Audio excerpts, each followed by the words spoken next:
Sir video बनाइए ना, sting operation कीजिए। यही तो केजरीवाल कहते थे। कितने लोग का स्टिंग ऑपरेशन कर लिया, कितने जेईई का स्टिंग ऑपरेशन आपने किया, कितने head constable sub inspector SHO का आपने स्टिंग ऑपरेशन किया। महाबल मिश्रा जी वाकई में पूर्वांचल के बहुत कद्दावर नेता रहे, इसमें कोई शक नहीं है। उन्होंने बड़ा जब तक वो पूर्वांचल के थे तब तक वो नेता रहे। जिस दिन वो पूर्वांचल से छटक गए, पूर्वांचल के लोग उनके ऊपर आरोप लगाने लगे कि इन्होंने कहीं हमें नुकसान पहुंचाया, ये किया है, उस दिन से देखो वो रसातल में जाने चले गए। यही अरविंद केजरीवाल है, जब दिल्ली के भ्रष्ट राजनीतिकों का नाम लेते थे तो उसमें महाबल मिश्रा जी का नाम लेते थे।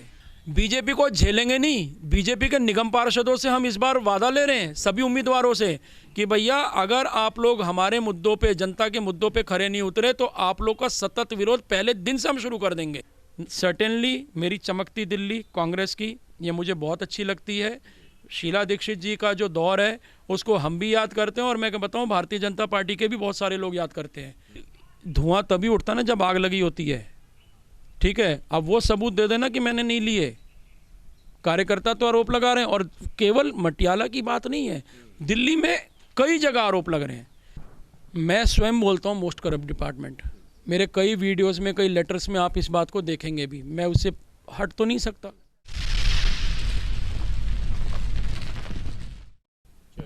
पूर्वांचल की बात आई है। पूर्वांचल के बड़े नेता रहे, कद्दावर नेता रहे, पश्चिमी दिल्ली के एमपी रहे, आम आदमी पार्टी में शामिल हुए अभी 4 रोज पहले महाबल मिश्रा जी। क्या लगता है कि उनके आने से एमसीडी चुनाव पे, खासतौर पे पश्चिमी दिल्ली में असर पड़ेगा? देखिए, महाबल मिश्रा जी वाकई में पूर्वांचल के बहुत कद्दावर नेता रहे, इसमें कोई शक नहीं है। उन्होंने बड़ा जब तक वो पूर्वांचल के थे तब तक वो नेता रहे।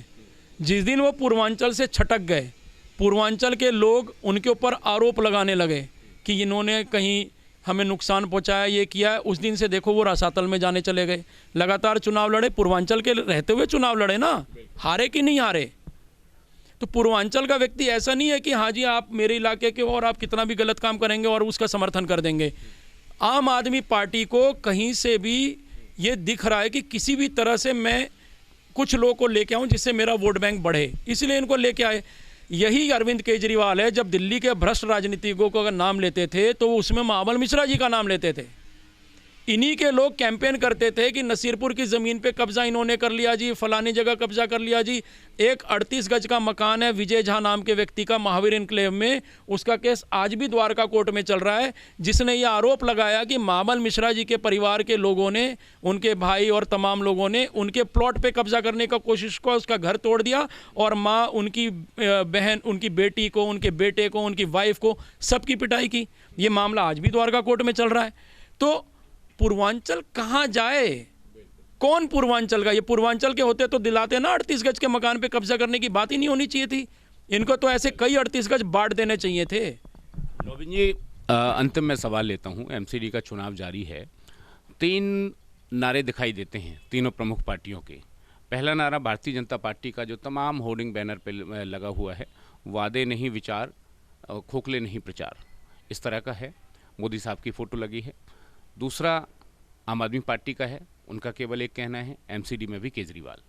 तीसरा कांग्रेस पार्टी का एक नारा है, एमसीडी मतलब मेरी चमकती दिल्ली। ऐसे देखा जाए तो कांग्रेस पार्टी का जो नारा है और उनका उसके पीछे का जो उनका मैसेज है, वो मैसेज बड़ा प्यारा लगता है। लेकिन आखिर में होने क्या वाला है, क्या लगता है? देखिए, मैं आपको बताऊं, अब तो सब कुछ जनता के हाथ में है। अब इन 3 नारों में अगर आप हमें बोलेंगे कि मैं इनको कैटेगराइज कर लूँ कि मुझे कौन सा अच्छा लगता है, तो सर्टेनली मेरे लिए सबसे पहले भारतीय जनता पार्टी का नारा है। ठीक है, नारा नहीं विचार है। तो विचारधारा जो है वो प्रमुख है। द्वारका में हम सारे लोग यहाँ पर विरोध कर रहे थे कि हज हाउस का निर्माण ना हो। ठीक है, यही आम आदमी पार्टी के लोग थे जो हज हाउस बनवाने में लगे हुए थे।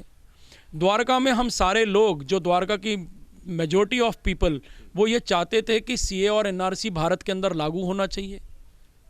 ठीक है, जिससे पाकिस्तान, बांग्लादेश, अफ़गानिस्तान, यहाँ के जो माइनॉरिटी के लोग हैं, जिसमें हिंदू है, सिख हैं, बौद्ध हैं और जैन है, ये सब लोग जो वहाँ से भारत में आते हैं उनको इसकी नागरिकता मिलनी चाहिए।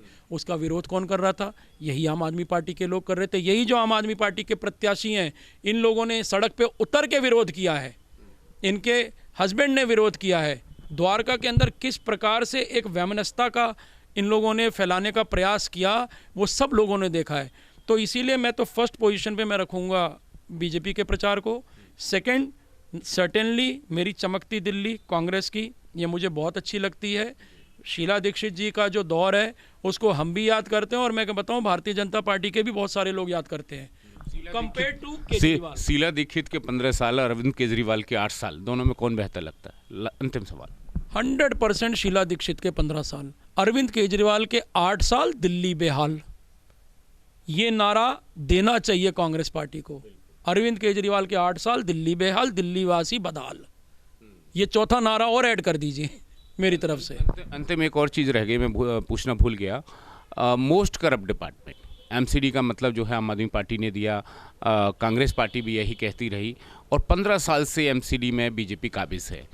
आपको पता है कि जो लेंटर माफिया है वो सब है, पब्लिक डोमेन में है ये चीज़ें, सफाई कर्मचारियों से जो वसूली है वो सब चीज़ें हैं।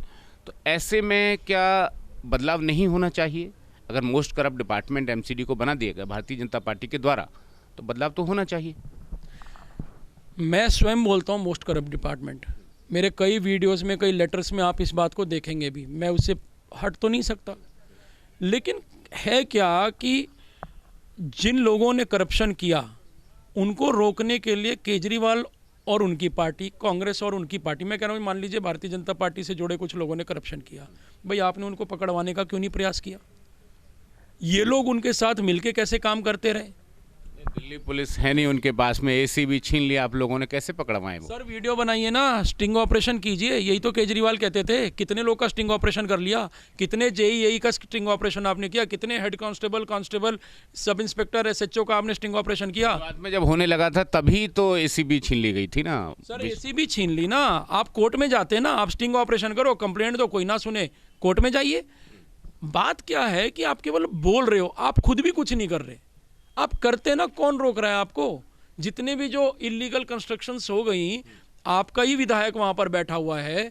आपके विधायक ने कितनों की सूचना दी? डीएम एसडीएम तो आप ही के पास थे, डिस्ट्रिक्ट एडमिनिस्ट्रेशन तो आपके पास था। डिस्ट्रिक्ट एडमिनिस्ट्रेशन क्यों नहीं उसने लिखा? जब भूरेलाल कमेटी घूमी पूरे दिल्ली के अंदर में, तो क्यों नहीं इन लोगों ने आके इन बातों को कहा कि हाँ जी ये सब इलीगल कंस्ट्रक्शंस हो रही हैं और इसको रोका जाए, यहाँ एमसीडी का भ्रष्टाचार है? तब तो इन्होंने कुछ नहीं किया। आज ये बोलने को कुछ भी बोले, हम भी जानते हैं भ्रष्टाचार है, लेकिन उसके खिलाफ लड़ कौन रहा है? सर्टेनली ये नहीं लड़ रहे।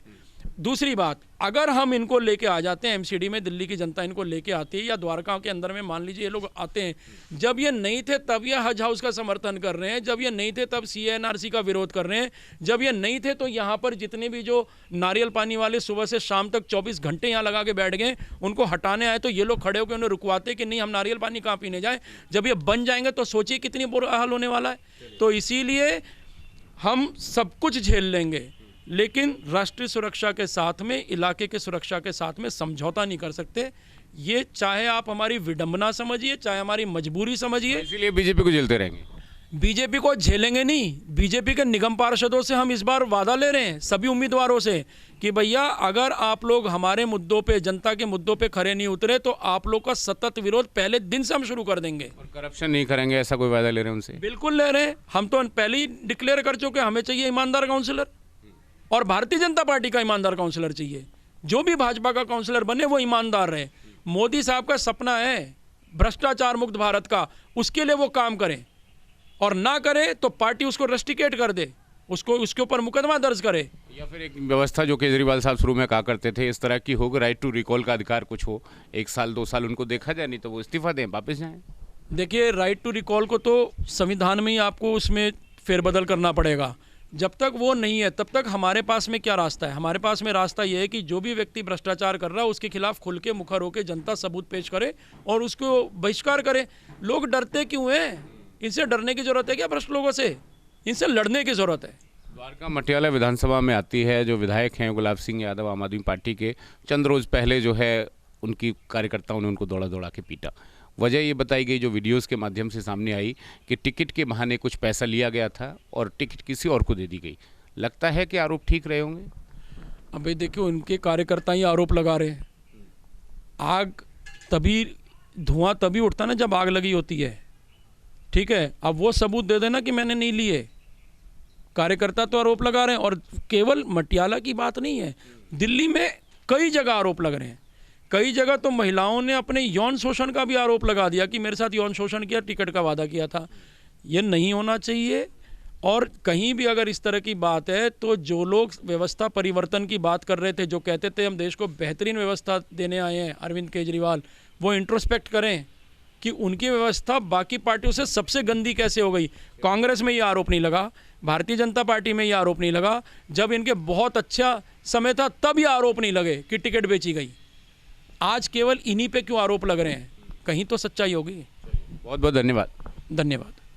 भाई रॉबिन शर्मा, समाज सेवी द्वारका के, तमाम जो द्वारका के इश्यूज़ थे उस पर अपने विचार रखते हुए और साथ में बताते हुए कि सभी लोग बेहतर प्रत्याशी को वोट करें।